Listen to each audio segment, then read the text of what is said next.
Welcome to the OG Pod's first live. I know we're a little late to the game. Everybody's been doing these lives for quite a bit, but we're going to start. We're going to throw our hat into the proverbial ring, and we're going to do. If you've been watching the channel, we're ramping up to launch a Patreon, so we're going to kind of be figuring out a formula for what's on YouTube, what's on Patreon. I think there's going to be content that you'll be able to get part of the content on YouTube, and then some exclusive stuff from that same content on Patreon. But there'll also be exclusives just for Patreon, and there'll be exclusives just for YouTube. I'm not going to do what some of these other guys do, which is just kind of abandon the YouTube altogether and just use the YouTube to promote the Patreon. I don't want to do that. I'm still going to be putting out regular content on YouTube, but Patreon will be a kind of a place for more deep dives, more analysis, more nerdy stuff, stuff that maybe is just kind of what I like and what I think people like me would like, not necessarily some of the big ticket items that we always hit on with the pod. We might be getting a little bit more granular, get a little bit more niche, might go into, get a little bit outside of New York and Philadelphia, go into some of the lesser known areas that maybe don't get as much traction on YouTube, and we'll start rolling that content into Patreon, and then we'll see how it works, and we'll get feedback from you guys, and we'll go with what you guys like, and we'll give more of it, and then we'll just kind of, this is all fluid, so we're ever evolving, and I really I have a big vision for what this will eventually become. I know that we're still in our infancy in terms of video content. We've only been giving video content for less than 2 words. Thank you, J Cavs. More about Canada, he says. I'll get to that in 1 second. But I will. I always want to be evolving, and I always want to be growing. And eventually, I see this. Hopefully, sooner than later, we'll have different spaces. Right now we don't get into serial killers. We don't get into. We don't do that much cartel stuff. We don't do a lot of domestic true crime, and I think eventually I would like to expand into that, maybe bringing other people on board to provide some of that content. But I don't always just want to be,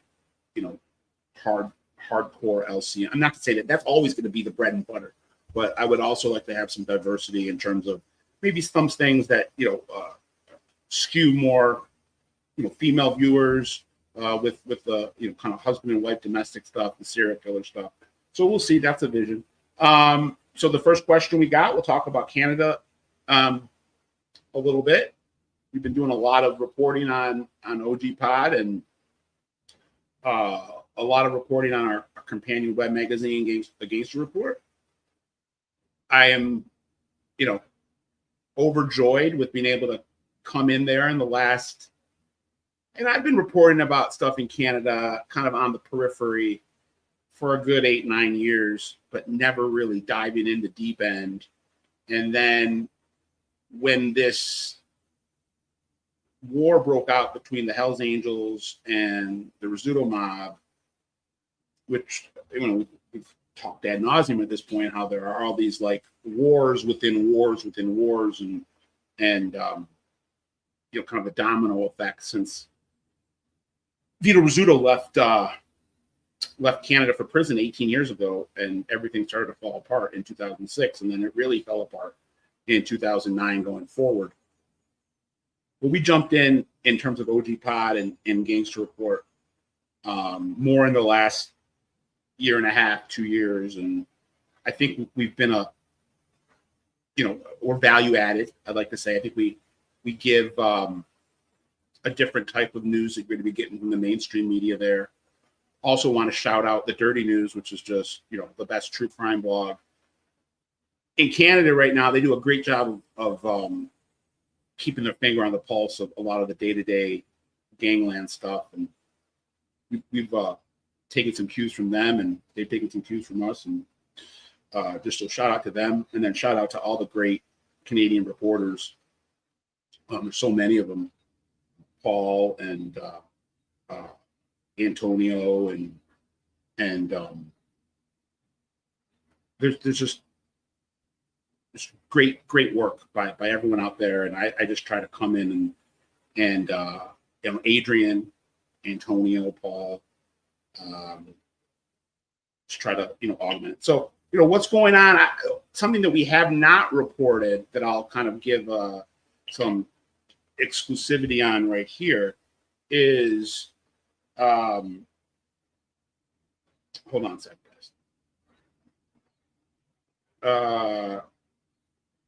So Benny's telling me we're getting questions, so start rolling them out, Benny. He's telling me to be quicker. I didn't realize that we had a queue, so I apologize. So here's something I'll break out. I'll break down right now in terms of stuff that maybe you don't know unless you've been following it. I haven't reported this yet, but the Blood Family Mafia guy that got picked up in BC, who got taken into custody last month, the guy that's very close friends to David Ice Pick Trammell, when he walked into prison, he was beat viciously, and he showed up at his court hearing looking like he had just been through a buzzsaw. And it appears that the Hells Angels had a contract out on him, at least a assault contract on him when he got into lockup. So the craziness in Canada isn't just out in the free world; it's happening behind bars too. So what's the next one? Sorry, guys. But yeah, there's a lot of Italians in Harlem, in the sense, not like where East Bronx and Harlem kind of come together. Yeah, a lot of the families, especially the Genovese, still have a presence there. Danny Pagano is it's called the East Bronx Soccer Social Club. That's his spot. And so yeah, we're definitely there's still a presence in Harlem. It didn't disappear with Fat Tony 40 years ago when he got locked up. Yeah, that is interesting. I got to go back and someone in the comments is talking about the Blue Thunder heroin ring, which was really early Vinny Gorgeous Basciano, where he kind of really started to make a name for himself and started to make a lot of money after he had been a up-and-comer in the Three Capos faction of the Bonanos. But by the mid-'80s, he was moving a lot of heroin in a group that was called like the Blue Thunder Crew, and it was not really necessarily LCN. It was a African American guy that I believe was running it, but Basciano was very tied into it. So yeah, we'll maybe do something on YouTube and Patreon about that coming out. I love telling stories about guys that everybody knows, marquee guys, leading men, if you will, in this world, but telling about their lost stories of their rise, little nooks and crannies of their ascent that maybe people don't know about. And as that viewer just pointed out, not a lot of people know that Vinny Basciano, that the Blue Thunder Crew was a big part of it, and was churning and burning, making a lot of money at a young age. So yeah.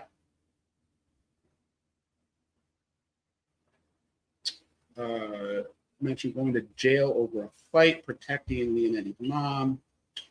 Yeah, I've heard that. When he says go to jail, I think he means like got locked up for a little bit. It wasn't a true bid. He didn't do his first real prison bid, I don't believe, until the the heist, the armored truck heist in, I think it was '87, and he got busted in '89. But I mean, there's no secret that Joey Merlino was very close. All these people that he motherfucks now, including Phil Leonetti, he was very close to Nicky Scarfo and Phil Leonetti, and his dad Chucky was in the inner circle with Nicky and Phil, and the three of them were running the family for all intents and purposes for almost a decade. So Joey, as a guy in his early 20s, he was around all that. There are photos that you can see online. I know there's one kind of famous surveillance photo of Nicky and Chucky and Phil, and I think Chucky's brother Yogi and Joey as like a 23 or 4-year-old walking down the street in Atlantic City, and it looks like Joey's like carrying like one of their it's like a jacket that just got laundered, like they had just got their suits laundered at a dry cleaning facility. But that's how all guys come up. Every major boss started as an errand boy for a boss 50 years before him. So anything you hear about Joey being close to all of those 80s guys, I mean, he was like a little brother to everybody. It wasn't until '86 when Chucky got demoted as underboss that they were forced to chase Joey Merlino, and there was about a good year where he was persona non grata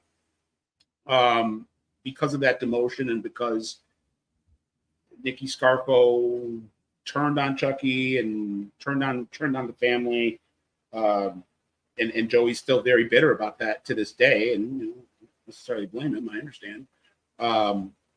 But he was very close to those guys. I mean, those were all like his uncles. And same with Jordy Borghese. Do you think the Columbos will survive? Yeah, Columbos are going to survive. I mean, they're if we're doing the top, if we're going to do the power rankings, 2024, it's going to go Genovese, Gambino, Lucchese, and then Bonanno, Colombo underneath them, just in terms of the stability factor. Bonannos and Columbos have traditionally been less stable. But the Columbos is literally it's the last mafia dynasty. I mean, there's still Persicos, there's still Russos. Skinny Teddy Persico is only 60, 61, coming out of prison in a year or two. He'll have a good 10, 15 years. He doesn't get locked up again or killed. I don't see the Columbos being absorbed. And then the Bonannos are really, their trajectory is very positive right now. If people have been following my reporting, I mean, it was pretty bad about a year and a half ago. But to Mikey the Nose's credit, I think he saw some of the error of his ways and how he was starting to lose some respect, I think, within other families about how messy his family looked in 2022-ish into 23, and everything I've been told that he's got everything back pointed in the right direction, and things have stabilized. And Johnny Joe, his best friend Johnny Joe, who was running the family when Mikey was gone for this last year, him and Ernie Aiello, and the two Johnnies, Johnny Mulberry, Johnny Parkway,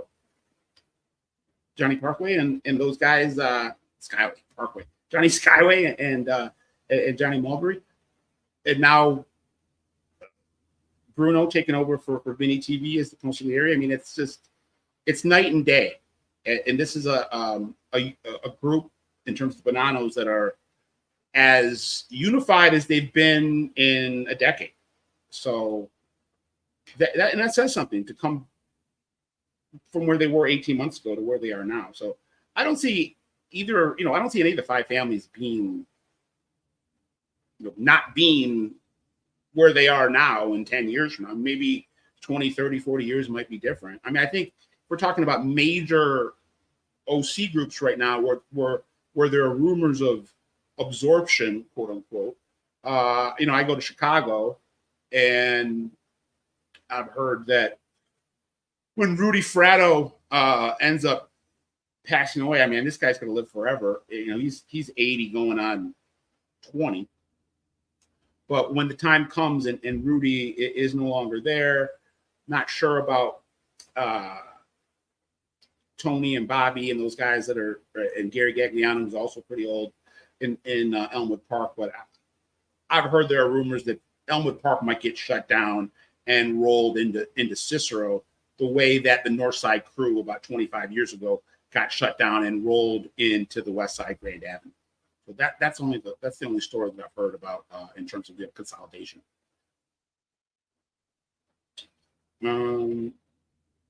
Yes. Do I think the mob figures going on YouTube makes the mafia weaker? Yeah. I mean, if only, you know, optics, perception is reality. Whether or not there's, you know, tangible effects, I don't know. I know from just the glance or the look, from whether you're talking from an inside perspective or an outside perspective, it looks bad. I mean, it looks like there's no real accountability anymore for turning on, you know, turning your back on the oath and putting people on blast. Even people, I find it humorous sometimes where people want to, you know, define what cooperating is or what ratting is or what snitching is. I mean, there are obviously different levels, and nothing's as bad as in that world. Nothing's as bad as, you know, taking a witness stand and pointing the finger in an open court. But, and I know once you've retired, once you're out, you're either out by tapping out, or you're out by because you cooperated, or both. You know, a lot of guys will then play mental gymnastics about, well, my cooperation was better than your cooperation. It makes me less of a cooperator than you, and then a lot of times these guys that maybe they haven't cooperated and they're doing content, and there's just a lot of storytelling that would appear to be against basic protocols.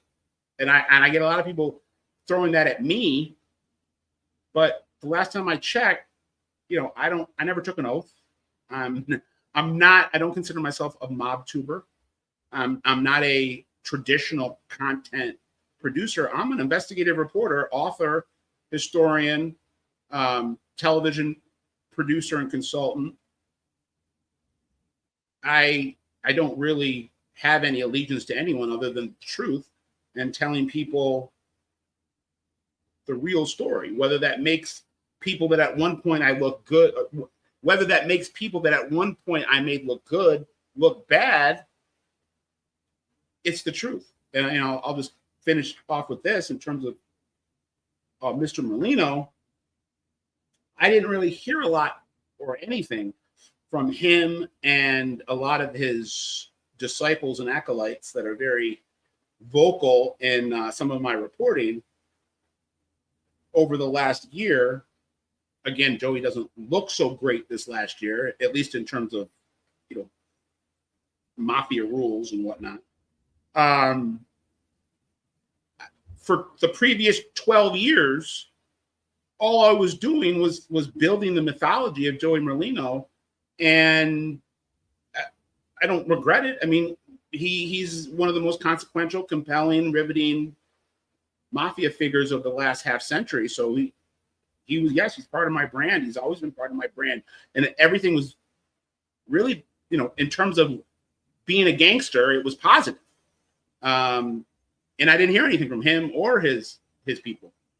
But the last year, when, again, optics wise, things don't look great. There are people that are upset, whether you want to believe that or not. And there's a series of things that happened that they, you know, kind of, you have to tell this. You can't keep on telling the story that you told before if that's not the story anymore. So I know that was a ramble. I apologize. We got anything else, Manny? Later business, more importantly, Mammoth Oil, ties with me. Yeah, that's actually my family, so I can talk about that quite a bit. She's talking about the Purple Gang and Meyer Lansky, or it's her name is Vesta Girl. I'm assuming it's a female.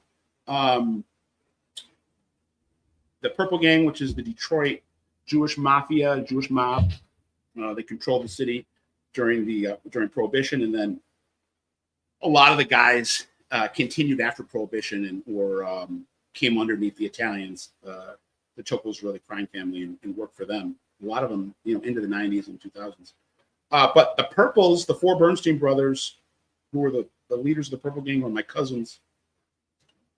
They took all that dirty money that they had made, or not all of it, but a nice portion of the dirty money they made bootlegging, and they were very close to Meyer Lansky. Meyer Lansky was close to every Jewish racketeer in the country. The Bernsteins had actually, I believe, went to grammar school, or at least the first year or two of grammar school in New York, in Brooklyn, I believe. And I believe they knew Meyer as kids, or at least Sammy Garfield did, who was a guy that came to Detroit and became the conduit between Meyer and the Purples. And Sammy was eventually sent up to Mount Pleasant, Michigan, which is the middle of the state of Michigan. It's about 2.5 hours from Detroit, 3 hours from Detroit, no, probably 2.5 hours. And he planted a flag there for the Purples, Meyer Lansky, into the oil business. And they opened a company called Mammoth Oil, which soon became the most, the biggest, most prolific oil company west of the Mississippi. And all that money got really clean really fast. And in fact, if you go to, I think on YouTube, there's video of Meyer Lansky in the Hoffa hearings. And in the Hoffa hearings in 52 or 53, they asked Meyer Lansky, "Where do you work?" And he says he takes his paycheck from Mammoth Oil in Clare, Michigan, which is a city right outside of Mount Pleasant in the middle of the state. My great aunt was Sammy Garfield's daughter, and was Meyer's goddaughter. So grew up around the Garfields and hearing stories about the Garfields and the Bernsteins, and been up to Clare a handful of times. That entire city is like a shrine to the Purple Gang. It's pretty cool. And Sammy Garfield was like Don Corleone, and like he was like a godfather and like a political figure and a community figure all in one in this really small oil town in the middle of the state, away from any major city. And he died in the early 80s.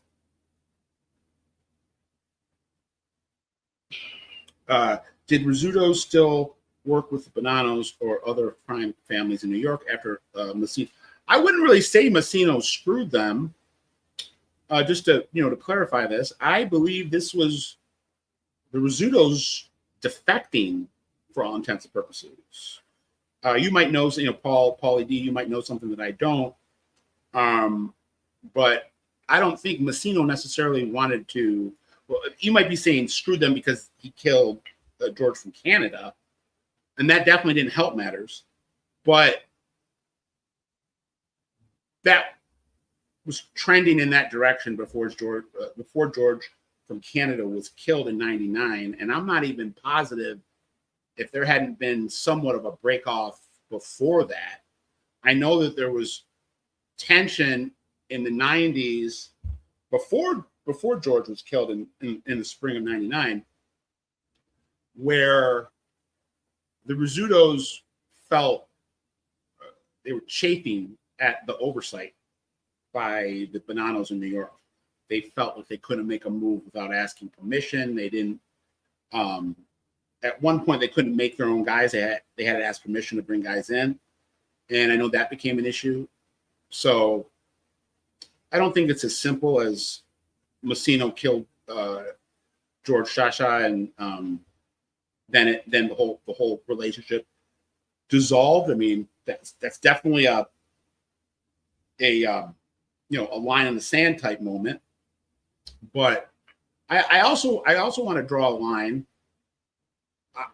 I said this on the Vice, the 6-part docuseries I did for Vice. Check it out. I executive produced it and consulted on it, and I'm in it. That you wonder how things might be different now, or would have been different 15 years ago, if that connection to the Bonanos still was in existence. Because at that point, you would have had almost like a mandate in a way from the Bonanos to go protect their asset, which was the Montreal Crew, which was originally set up by Carmine Galante back in the 50s.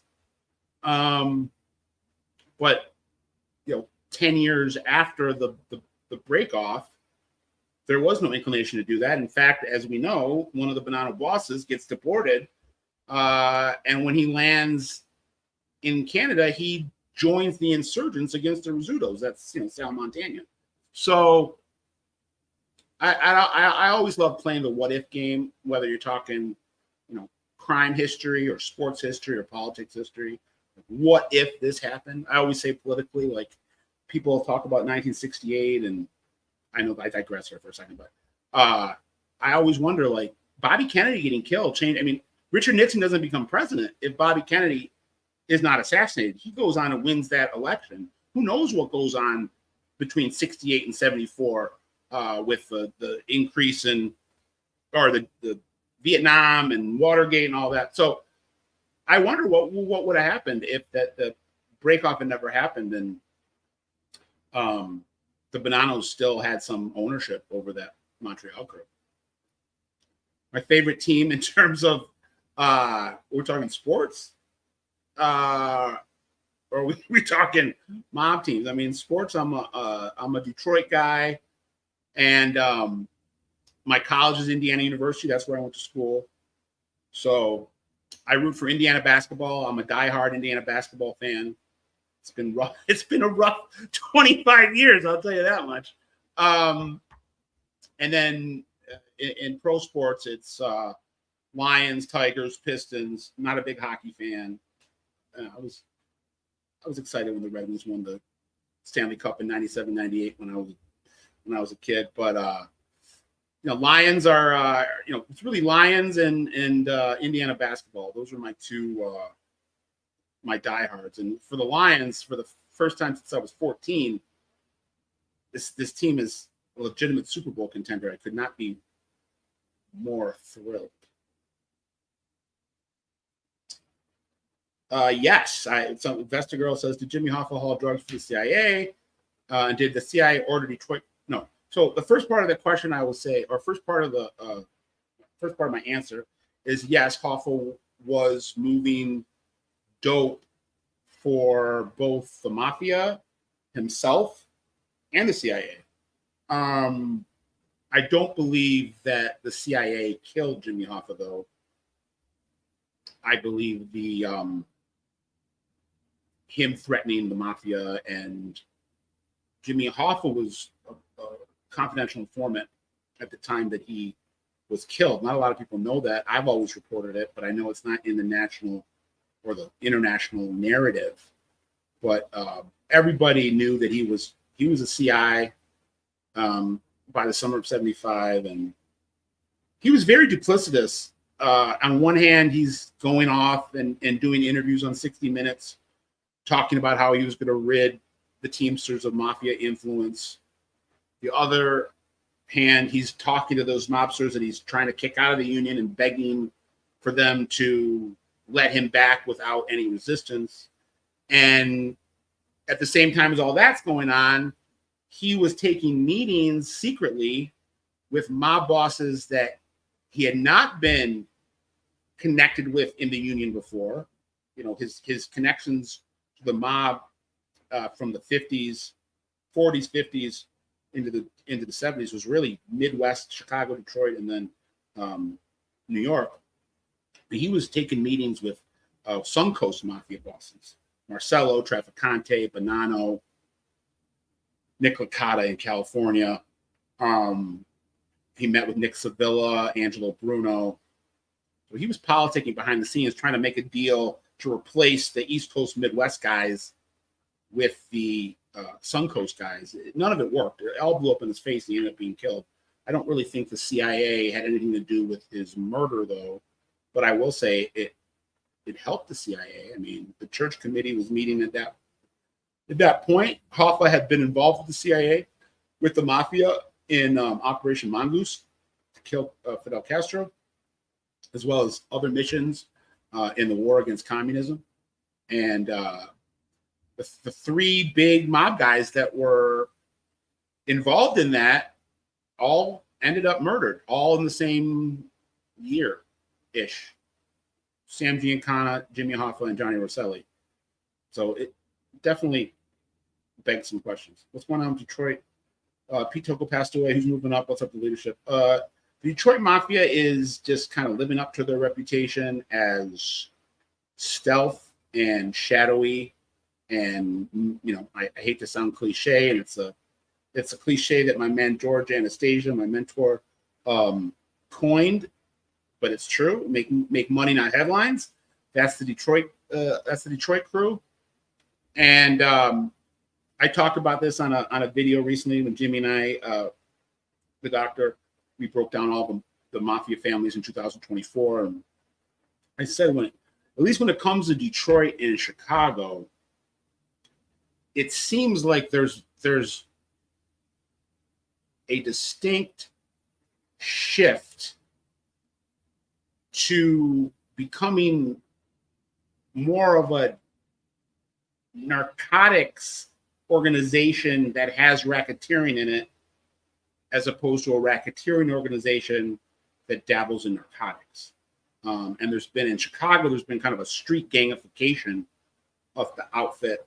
And in Detroit, it's not a street gangification. I would say it's maybe a European influence that's coming in through the Dana brothers, who have been here for 30 years plus, but have really gained a lot of power in the last decade and a half. And they're Sicilian. They lead the Sicilian faction of the Detroit mob, and they have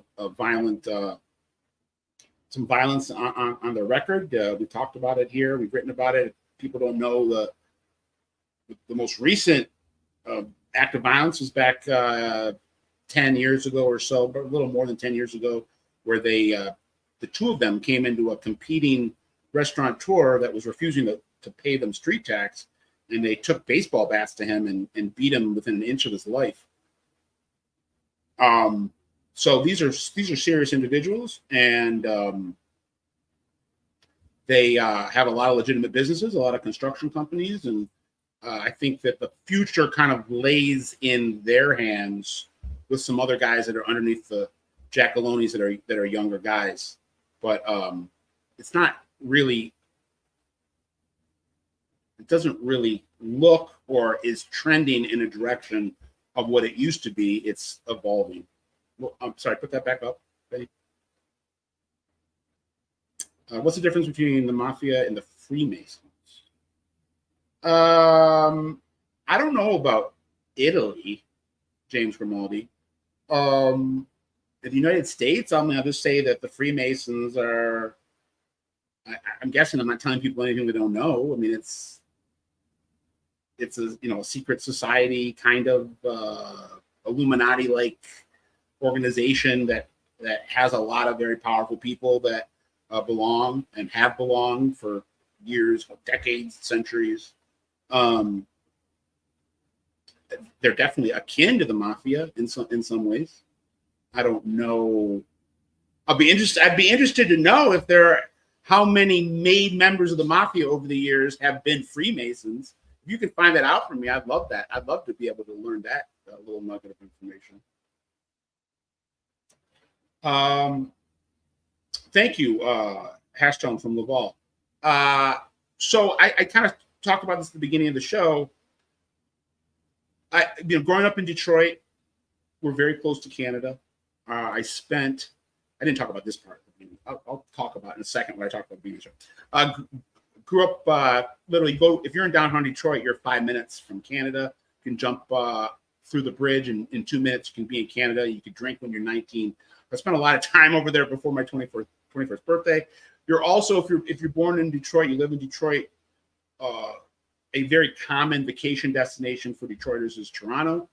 It's only about 3 hours away. So spent a good amount of time in my life being in Toronto and Montreal, going visiting. And then there's a lot of interesting organized crime there. I read Sixth Family. I read Business or Blood, Wolfpack, anything else I could kind of get my hands on. And then I was on the kind of biting around the edges from when I started Gangster Report in 2014-15, reporting on, when there was a murder in the war, I would report on it, but I wasn't really doing any investigative stuff. It was all kind of reactionary. But I knew the landscape. But then when the shooting with Leonardo Rizzuto happened in March of 23 in Laval, I started to get flooded with people reaching out to me to give me information. And I was a little intimidated to jump into the Canadian mob reporting fray. But I'm glad I did it, and I get more sources every day. I think I'm just like New York. I think I'm coming in and I'm filling a gap that used to be a little bit more robust, where there was a more resources to reporting on this stuff, and now it's a little bit more reactionary than investigative. And I'm coming in and hopefully filling that void. So it's become a big part of my brand in the last 2 years. I was out there a couple months ago. I really enjoy Canada. I think I for a very short period of time in my early 20s, I considered moving to Toronto. So that's how much I love Canada.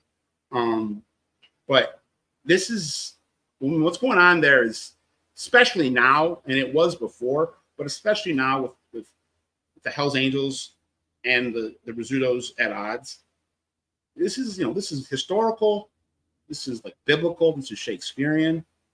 So as long as I get the sources, and as long as people are reaching out and giving me good information, I'm going to keep reporting it. And I just it's fascinating, and there's so many different players and allegiances and alliances, and for someone like me, I mean, this is all you could ever ask for as a reporter. So between what's going on in Montreal, Buffalo, and Philadelphia right now, it's like I'm like a Willy Wonka in a chocolate factory. Thank you, sir, from Windsor. Yeah, so I spent a lot of time in Windsor in my life. I love Windsor. It's a super underrated city. No one talks about Windsor when they talk about Canada, but in fact, in terms of Italian culture, they're a Little Italy. We don't have a Little Italy in Detroit. There is no Little Italy in Detroit. Erie Street in Windsor is a great Little Italy. Cleveland Gambino's right. So I've written. This is Jay Senior about Ohio, what's going on in Youngstown, and then he's commenting on my reporting last month about the Gambinos being in Cleveland. I don't think there's really anything going on really in Youngstown. I mean, obviously there's still bookmaking and loan sharking and drug dealing. It will always be everywhere, but definitely in Youngstown. But there's no organized activity, and a lot of that has to do with the fact that Pittsburgh Mafia doesn't really exist anymore, and the Cleveland Mafia is saying it's a shadow of its former self. Might be a shadow might take offense to that. But I mean, I reported about Carmine Agnello, the guy, Junior Gotti's former brother-in-law, John Gotti's former son-in-law. I'm not saying that. I'm not trying to undermine myself and not saying it was good reporting, because I think it was. I was able to kind of, get into some of the specifics about what he does there. But there were a lot of people that seemed really like shocked, and they were pushing back on it and calling me crazy. And I'm thinking to myself, first of all, he was arrested in Cleveland in the last 10 years for doing illegal stuff. We know he lives in Cleveland. We know he comes back to New York. We know it. I mean, I guess I find it difficult to believe that people find it difficult to believe that he has a flag planted there. But I think there's a lot of people that find it hard to believe, for whatever reason, that in 2024, that, some of the traditional crime families still have satellite crews that are operating in other parts of the country. Just because the mafia isn't what it once was 50 years ago in terms of reach and scope and power, that's true. I mean, it's a shadow of what it was, but it's still formidable. And these guys don't just stop being mob guys. This is in their DNA. It's the people that push back on what's going on in Kansas City. And maybe I could understand that if Johnny Joe, not Johnny Joe and not Johnny Joe Bonanno, Johnny Joe, Kansas City, Johnny Joe, Las Vegas Pete Simone, and Frank DeLuna, these are guys that have been around longer than I've been alive, and have been doing like serious mob activity since the 60s and 70s. So the idea that those guys just kind of like packed up and closed up shop, people that say that, I don't think they really understand who they're trying to report on.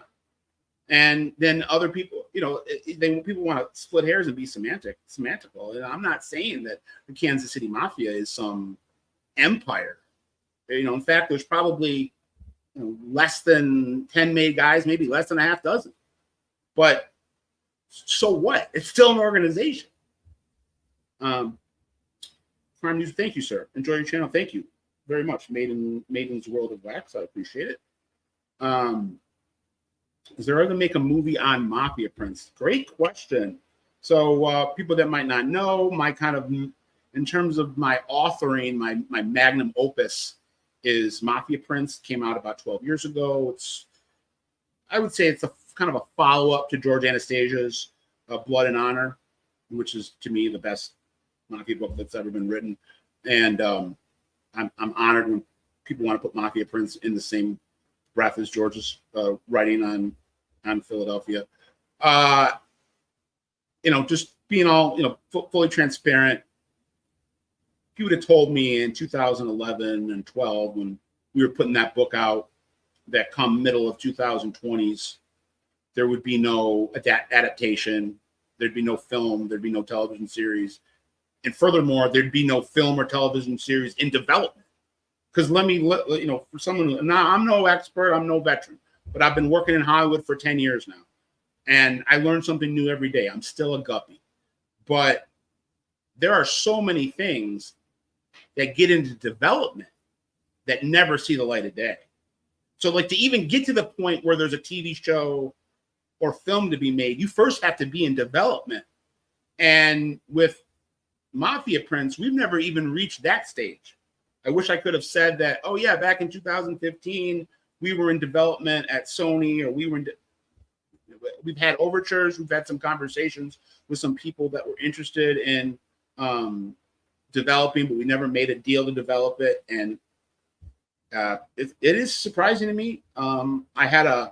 This is a little, Benny can hit the siren, a little bit of a name drop, but I guess I don't have a problem saying this right now. I might have said this before, but if not, I'll say it again.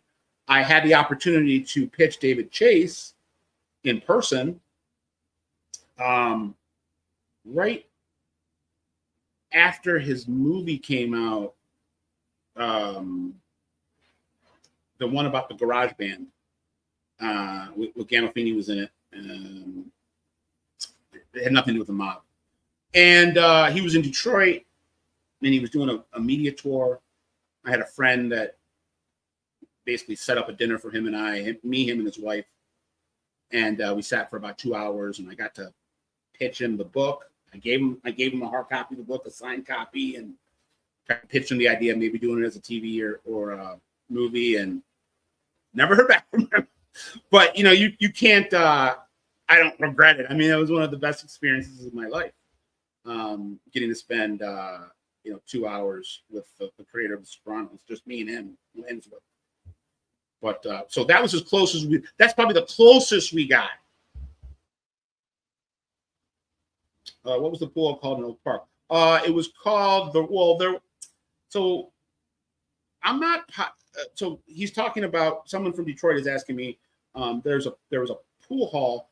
The building's still there, I believe, but it's no longer active. It's on 9 Mile and Coolidge, right the last mile road before you hit Detroit city limits. So Oak Park at 9 and Coolidge, you drive a mile up to 8 Mile. You're at the northwest corner of Detroit, and there was a crew of Jewish and Middle Eastern gangsters called the Capitol Street Social Club crew, which operated out of a social club on Capitol Street, which was up the road from this establishment that this viewer is talking about. And I believe it was called the Rack at one point, but I think it was also called the Cushion Q. But it was like not just a gambling hotspot for Metro Detroit. This was like this one little tiny pool hall had a reputation from coast to coast as a place that you could go and get action, and where some of the best pool players around, like, think of, I'm dating myself here, but the movie Color of Money with Paul Newman and Tom Cruise, where they go cross country preparing for a big pool tournament, and they go to all these kind of regional hotspots. Well, the Rack was just on fire. I mean, you could go in there in the 70s and there'd be $100,000 on a pool table for one game. So all the Capitol Street Social Club guys were up there. So Freddie Salem, Freddie the Saint, aka Freddie the Pope, aka Four Horse Freddie. Freddie was kind of the pseudo captain. I mean, he wasn't Italian, but he was the de facto skipper of that crew. And he didn't just run Capitol Street Social Club, which was his social club. He also, I don't know if it was official or not, I don't know if he had ownership of the Rack, but he ran the Rack. And he was also a world class pool player and bowler. But he was also one of the greatest handicappers and backdoor casino operators that the city of Detroit had ever seen. And Freddie was a true gentleman gangster, the definition of a gentleman gangster. In fact, I know a couple FBI agents that went and saw him on his deathbed, and I helped arrange it. And I thought that was maybe not unique, but for me at the time, it seemed unique.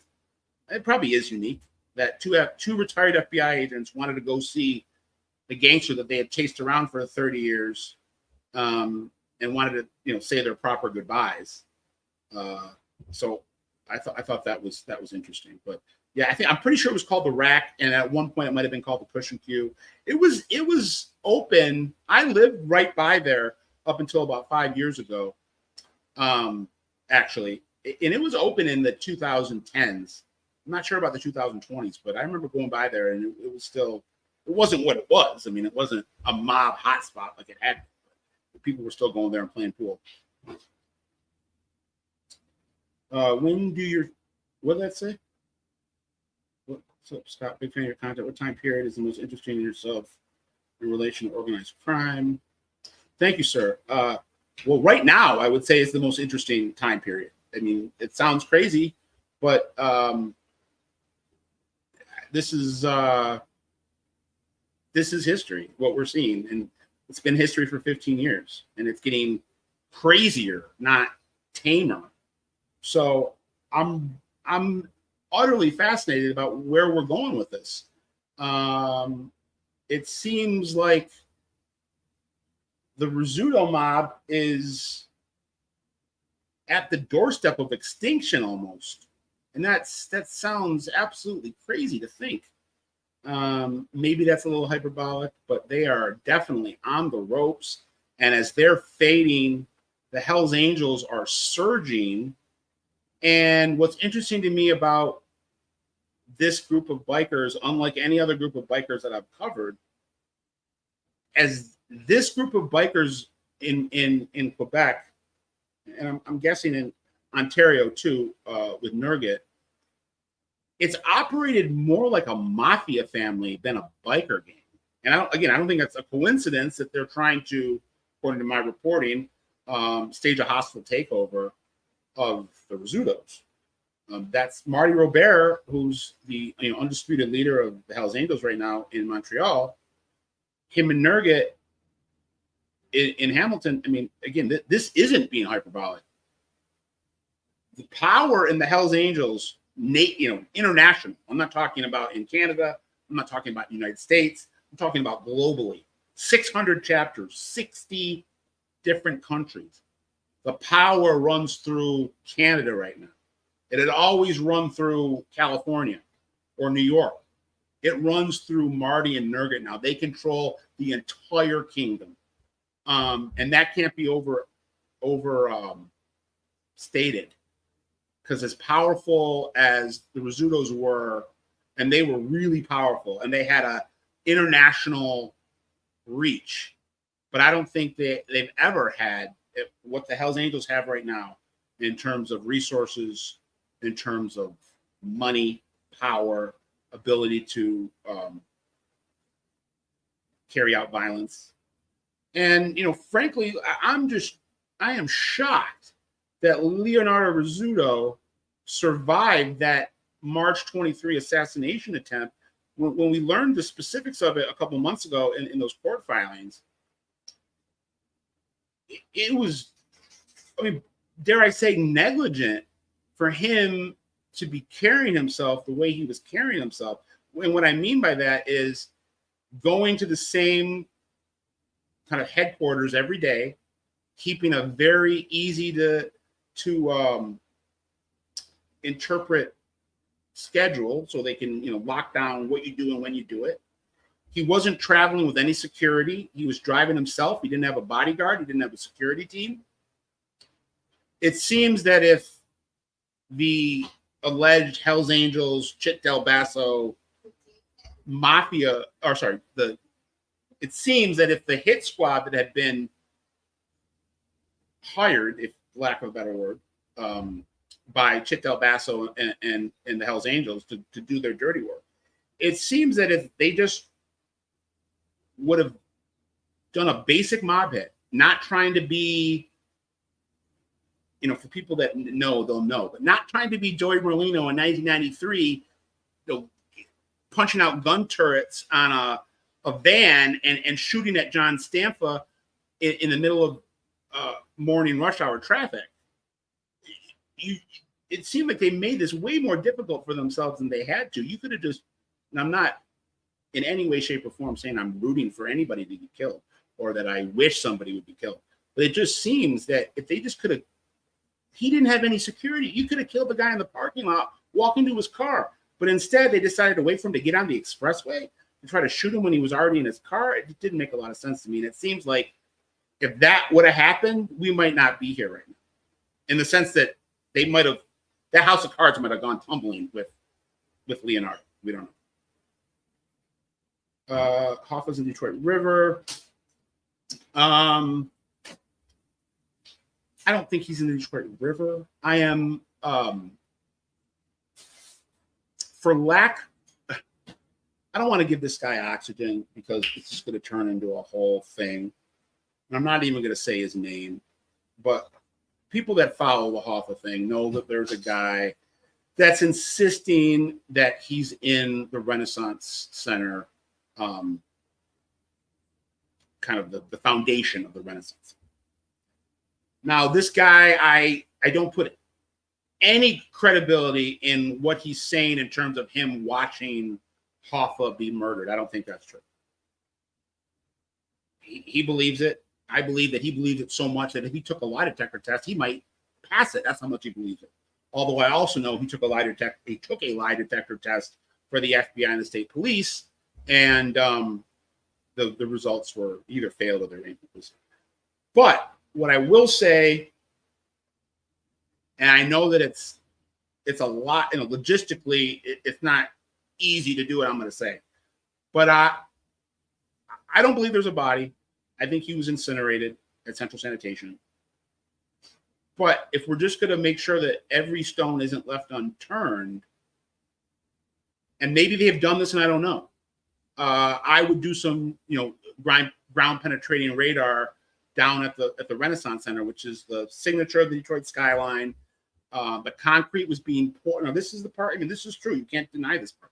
The concrete for one of the towers of the Renaissance Center was being poured the week that Jimmy Hoffa disappeared in July of 1975. The Giacalone brothers were known to, it seemed like they were joking, but other people think they were being serious, telling several different people that Hoffa was in the foundation of the Renaissance Center. I would be in favor of doing a GPR investigation. I'm not necessarily digging up the whole Renaissance Center, but at least going there with some equipment and maybe trying to see if there's something underneath that tower. But other than that, and that the only reason I said that because you said Detroit River and Renaissance Center, abuts the Detroit River. But I will say that I am as confident as you can be in research and nailing down history that he was incinerated. Now, maybe he was incinerated at Central Sanitation. I suppose it's possible. A lot of people pointed to Raleigh House. Other people pointed to some other places where he could have been, either cemeteries or funeral homes where he could have been cremated. But there's no body. I'm 100% certain there is no body. There's no body to be found. So I don't believe he was in the Detroit River, but I do believe that he was killed in Detroit by guys in Detroit, and his body ceased to exist within at least an hour or two of him being killed on July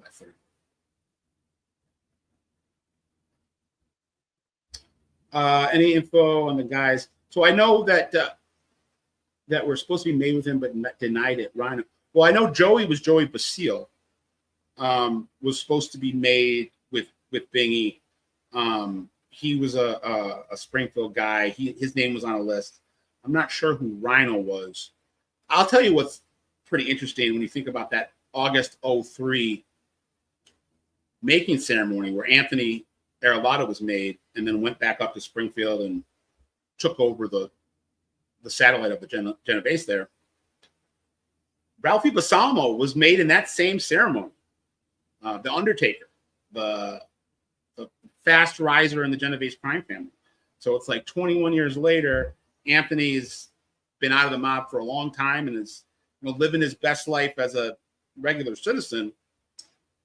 And Ralphie Balsamo's finishing up a prison sentence. He'll be home early next year. And there's a lot of speculation that he's earmarked for admin, boss, maybe street boss. But he was in that ceremony, that August 2003 ceremony. I think it was August 11th or 12th. Bingy got made with Ralph Balsamo. I always kind of, I just realized that actually in the last year or two, that Ralph and Anthony were in the same ceremony, and I just think it's interesting.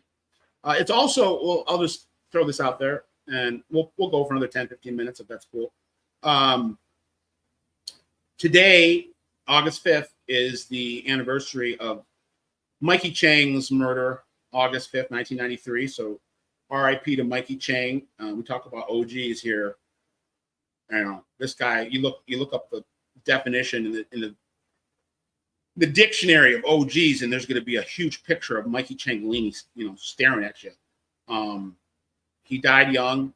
He died for a cause that meant a lot to him, and that was La Cosa Nostra. And him and Joey Marino were intent on taking over that crime family as guys in their early 30s. Mikey didn't live to see it. We're now 30 years later, 31 years later, and Joey's had the family for whatever role he plays today. I'm not going to go down that rabbit hole, but Joey, come hell, come high water, has at some level had oversight of this family for 30 years now.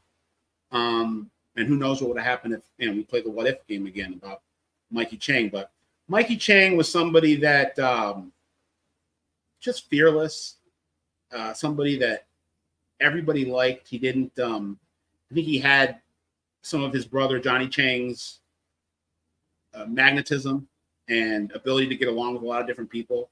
I think he was a little bit more bullheaded than Johnny Chang. Johnny Chang is the more level-headed of the brothers, and Mikey was tempestuous and hair triggered, and but he was like a Salvi Testa, a guy that checks every box you want in a wise guy or a future leader or a leader of men, even at that age.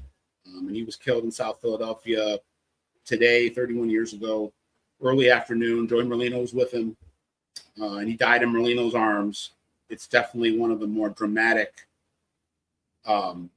visuals in Philly mob history, and just wanted to remind everyone of that. We've been talking about the Changalinis on OG Pod the last couple days because of the fight at Chicky and Pete's. Buffalo LCN history.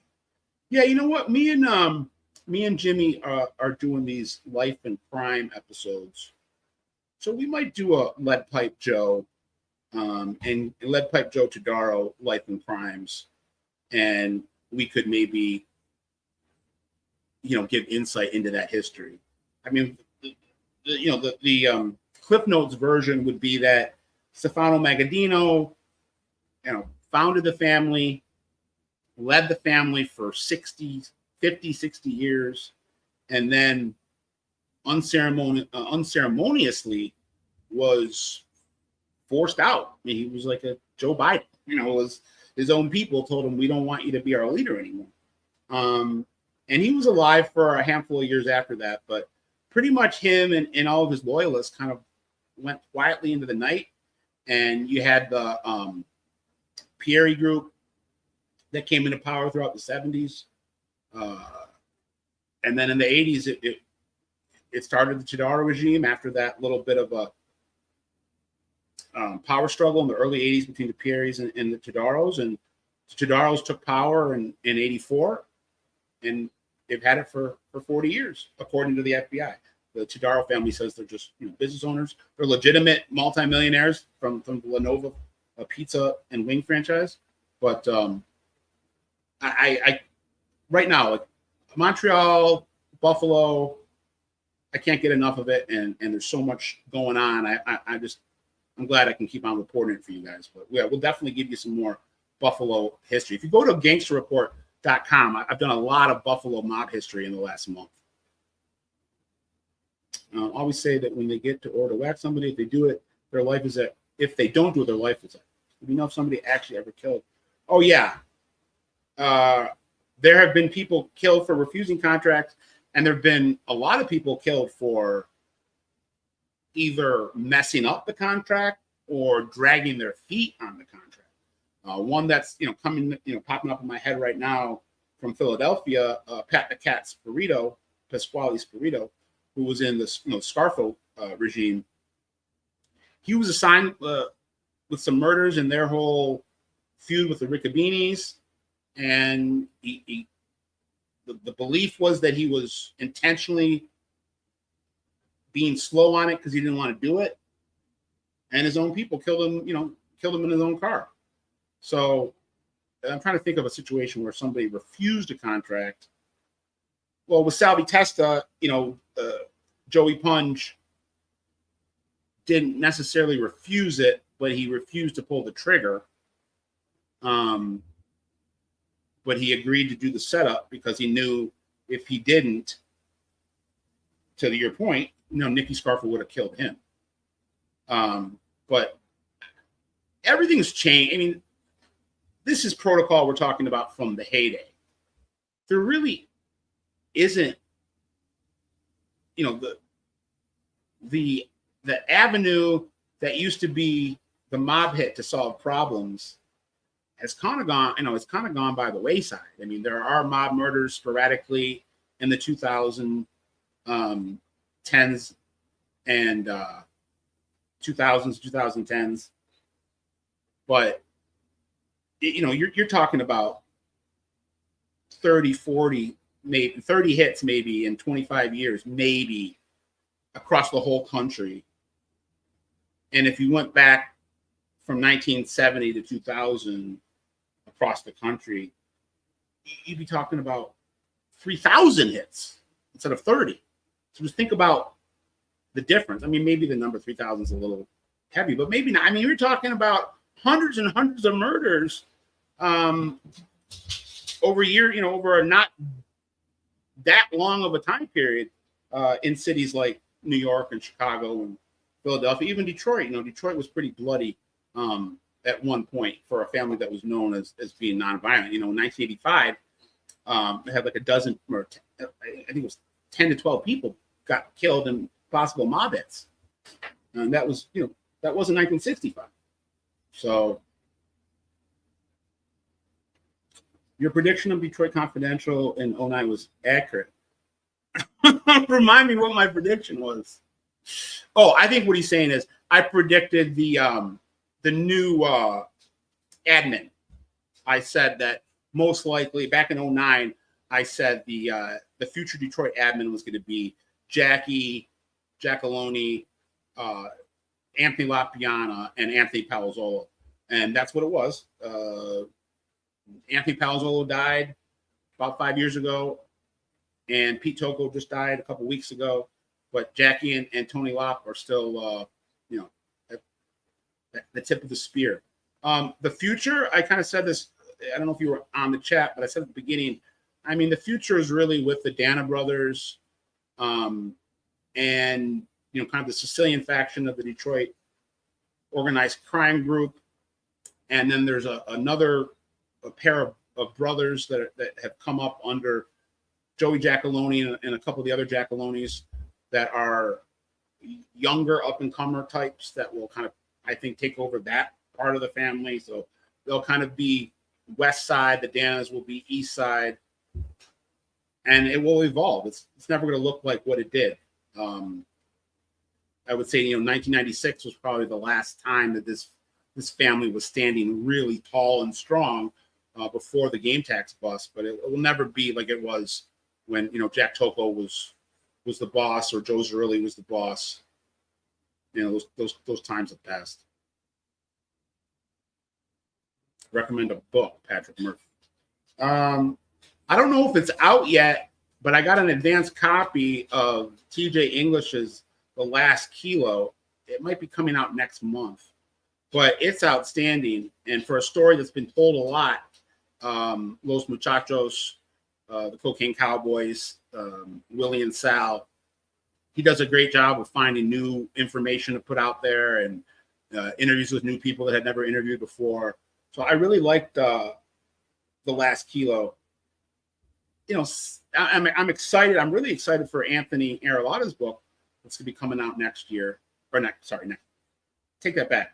Let's not try to hurt Anthony's bottom line. Coming out next month. So get a chance to grab a look at it. I'm going to have Anthony on the pod to promote it. So I'm really excited about that. It's called South End Syndicate.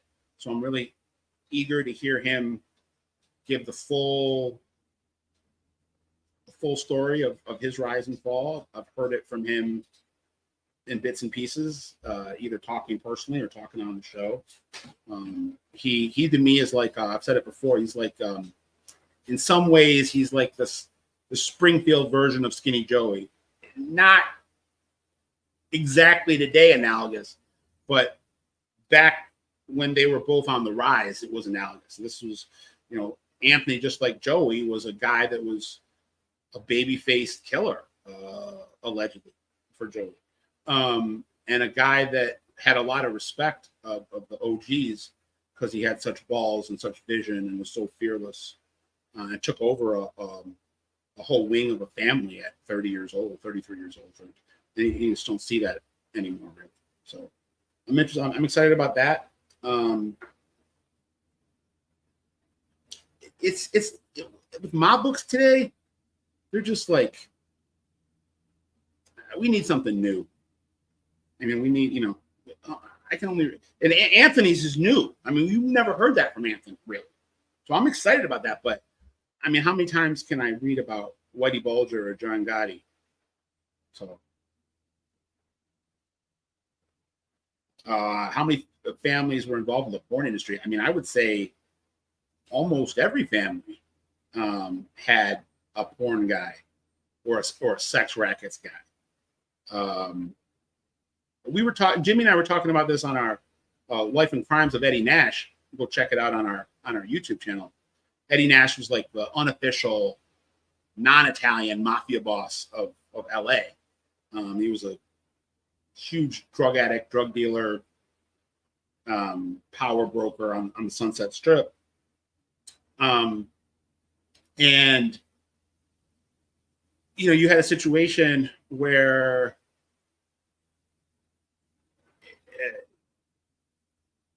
like every single, well, let me back up a second. You had a situation up until the 90s. There were obscenity acts that like even mainstream pornography was subject to. So the sets and the productions, you could almost go to jail for it.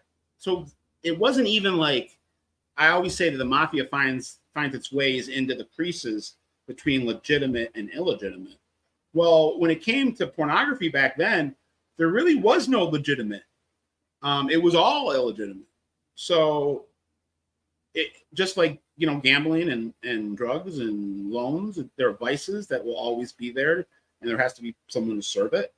And in the case of the pornography industry, if not every family, so let's say at the peak of LCN, we had 26 different mafia families. I mean, at least 18 of the 26 had crews that were specifically dedicated to porn and sex shops and prostitution and everything that goes along with it. And a lot of it all kind of would either tie back to New York or LA, because that was the capital those were the capitals of the business. So like in Detroit, a guy named Joe Hooks, Joe Mirabile, then she became the underboss. But he was the porn guy and the sex rackets guy for 40, 50 years. And, he went through DB. So anybody that knows Gotti knows that, one of his main capos was Robert DiBernardo. And, DB was feeding all the Detroit guys all their porn until he got killed in 86. And then I talked to, one day I'll write about this, but when DB got killed, it wasn't just issues that had to be dealt with in the Gambino crime family to cover, what he had covered before he died. But you had all of these mafia families around the country that were reliant on DB for their livelihood, because he was giving them the stuff that they were selling. And I know that the Detroit guys had to go to New York to meet with the Gambinos to discuss like how this was going to be worked out after DB was killed, because they weren't obviously given a heads up that they were killing DB. So that's but Joe Mirabile and DB were very close. So thank you so much. This was fun, about an hour and 15 minutes. We're going to start doing these now on a more regular basis. I think we're going to start them on YouTube, and then maybe at some point move some of them over to Patreon. I don't know. We'll see how that works, but I had a good time. So spread the word. Let everyone know that we're going to be doing these at least once a week. And this was a good time. Thanks, guys. OG Pod Live out.